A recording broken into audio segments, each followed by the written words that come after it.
Avec la première tasse actu de la journée.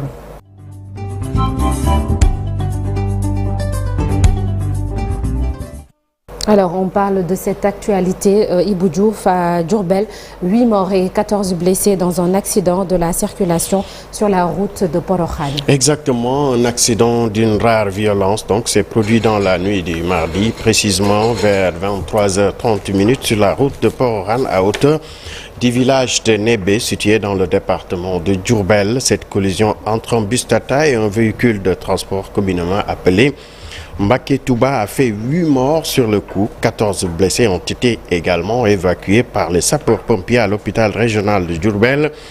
Heinrich Lupke, le bilan officiel est de 8 morts et de 14 blessés. Reste provisoire, Sornenat. Et on parle à présent de l'actualité politique. Le président Macky Sall propose au collectif des recalés du parrainage une audience pour ce mercredi à 18h. Oui, le collectif des candidats invalidés au parrainage par le Conseil constitutionnel dans le cadre de l'élection présidentielle du 25 février 2024 avait adressé une requête au président de la République pour une reprise du contrôle du parrainage suite à ce qu'il appelle le grave manquement relevé lors du contrôle de validation.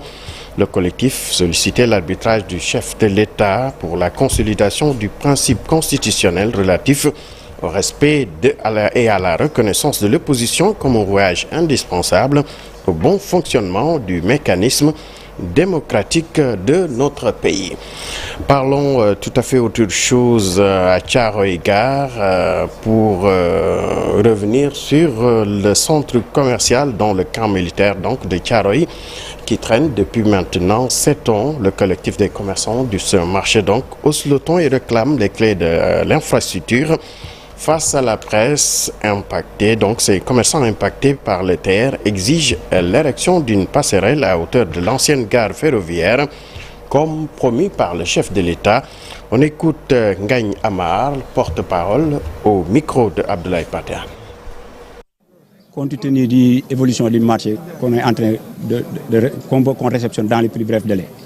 Parce que si vous voyez dans le centre commercial, pendant l'hivernage, il n'y a pas de travail. On ne travaille pas, on somme l'hivernage. Il y a la route des 103. Bien vrai qu'il y a des réflexions, on a travaillé ça, mais ça reste. Il y a la route qui mène vers Poste Thiaroye et qui passe vers le centre commercial, vers le camp militaire pour aller au centre commercial, le nouveau marché. Vraiment, le marché est vraiment très joli, très normal. Le marché est un marché de dernière génération. On ne peut pas concevoir qu'on s'attarde pour la réception. Et aussi, on veut que des routes soient vraiment prévues pour le marché. Parce que vraiment, un marché, un projet de telle envergure, vraiment, on ne peut pas 7 milliards, 7 hectares de superficie. Vraiment, on ne veut pas qu'on réceptionne ce marché-là sans prévoir des routes. C'est ça notre problème majeur. D'ici peu de temps, s'il ne réagit pas, on passe à d'autres choses. On risque même de faire comme on l'avait fait la fois passée, même bloquer le système du train express raisonnable. Et puis ce moment-là est très dangereux. Nous sommes dans un contexte très dangereux. Il faut qu'on évite ces détails-là. Nous ne sommes pas des politiciens, nous sommes des commerçants, mais notre politique reste qu'elle nous fasse nos besoins. On parle de la Coupe d'Afrique des Nations en Côte d'Ivoire, le carton plein pour les Lions de la Teranga. Exactement, Sornenata, le verdict donc tombé ou bien dans ce groupe C de la CAN, la Guinée s'est inclinée donc face au Sénégal, qui fait ainsi un carton plein, 3 matchs, 3 victoires et 9 points. Nous allons donc à Yamoussoukro retrouver nos envoyés spéciaux Mamfatou Ndoye, Mamadou Ndiaye et Missa Ndoye.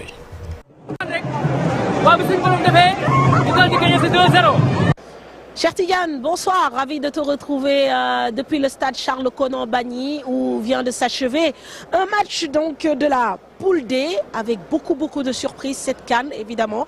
L'Angola qui s'impose devant le Burkina Faso 2-0 et qui termine à la première place de cette poule D. Bien sûr, l'onde de choc, c'est cette élimination de l'Algérie battue par la Mauritanie 1-0. La Mauritanie qui se qualifie pour les huitièmes de finale, une première dans son histoire après 3 participations. Donc l'Algérie qui, comme en 2022, sort au premier tour. C'est vrai que c'est une onde de choc.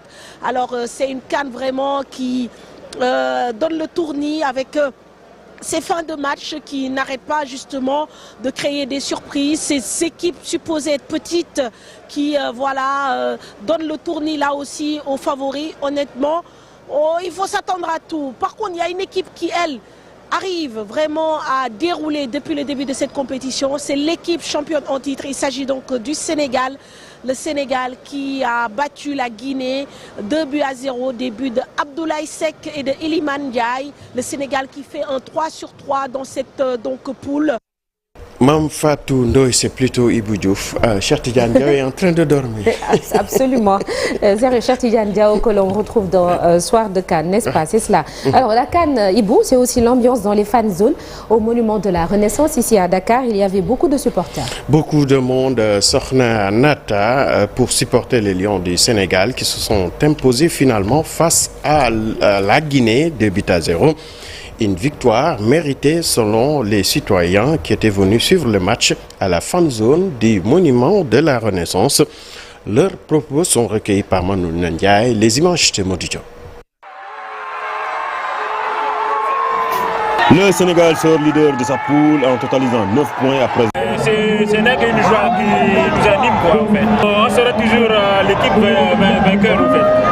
Vraiment, on est très contents et on félicite l'équipe nationale et Manko Indiwan Ndamli.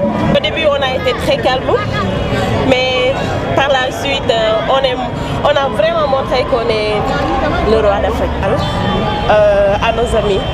Mais à la fin, il fallait qu'on prouve quand même.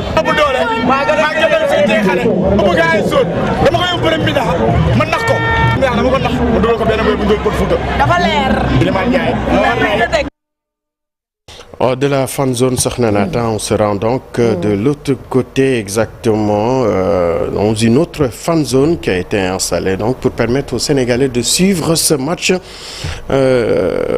Pour supporter également les Lions du Sénégal.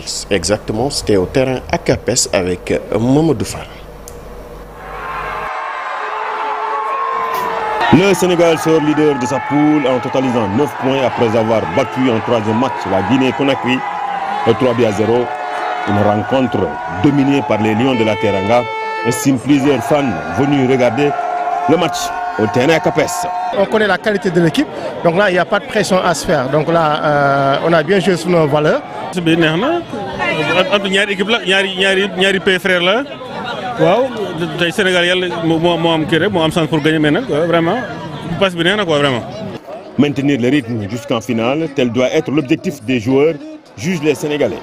Non, il n'y a pas de doute. Quand tu connais les qualités de ton équipe, tu connais les qualités intrinsèques de chaque joueur, donc là il n'y a pas de doute à se faire. Donc là, Inch'Allah, on sera au bout jusqu'à la finale quoi.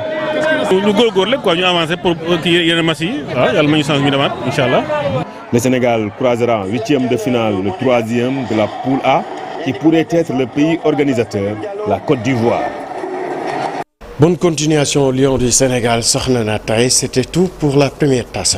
Merci beaucoup Ibou Diouf et on reparle de ce match et de la CAN tout à l'heure dans l'actu commentée du football, toujours dans la première partie de l'émission. Un douloureux événement survenu lors de la précédente Coupe d'Afrique des Nations au Cameroun. On s'en rappelle ce mercredi, le 24 janvier 2022, une bousculade à l'entrée du stade d'Olambé de Yaoundé a fait au moins 8 morts. Les victimes des supporters qui voulaient assister au match entre le Cameroun et les Comores. On en parle dans Un jour au Sénégal, un jour dans le monde. À retrouver également ce matin de quoi est-il le nom, l'histoire et la géographie d'une école qui se trouve dans la merveilleuse ville de Saint-Louis. Et nous serons avec Ousseynou Diop en attendant l'actualité internationale.